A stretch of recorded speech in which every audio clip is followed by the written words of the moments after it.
Hello chess lovers, I have an interesting game for you played by Liren against Levon Aronian. The game was played at FIDE World Cup 2017. Liren started with d4 and knight f6 by Aronian, c4, e6, knight f3, d5, knight c3 and bishop b4. Aronian goes for Ragozin defense, c takes d5, e takes d5, bishop f4, c6, e3, bishop f5, bishop e2, we see castling by both sides, bishop e7, knight h4, bishop g6, knight takes g6, h takes g6, queen b3, queen b6 offering an exchange of queens, but Liren plays queen c2.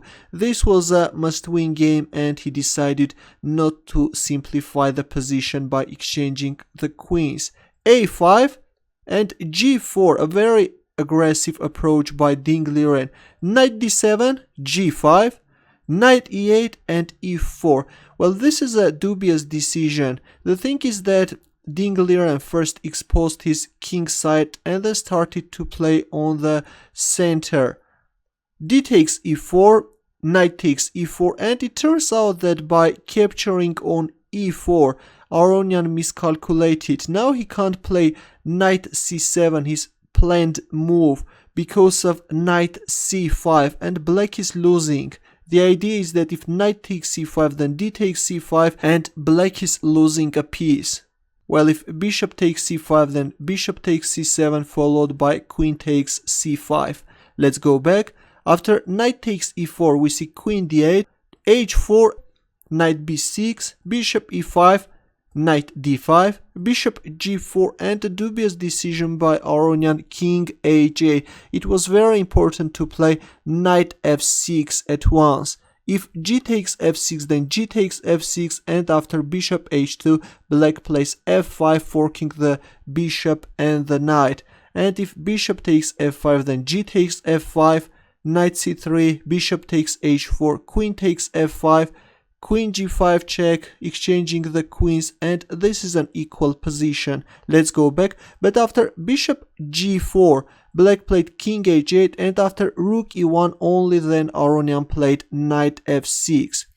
G takes f6, g takes f6, and in this position Liren made a bad move, bishop h2. At least he should have played bishop g3.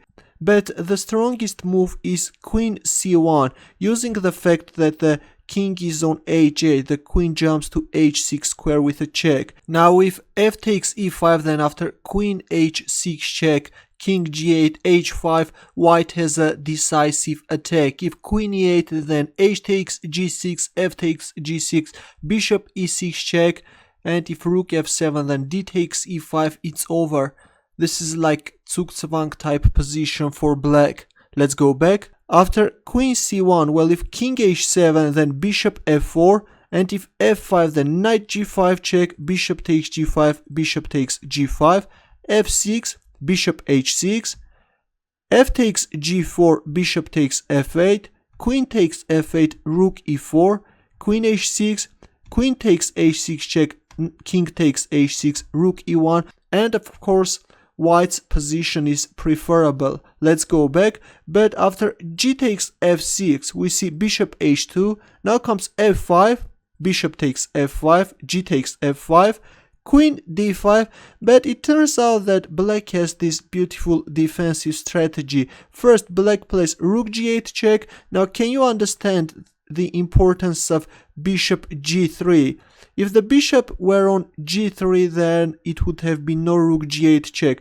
And after king h1, here comes rook g4, blocking this d1 h5 diagonal. Knight g3, and black captures on h4. Knight takes f5, rook h7. This rook is both protecting the king and also puts pressure on white king. Knight takes e7, knight takes e7, rook e5, and a strong move by Aronian, knight f5, opening up this h4 d8 diagonal.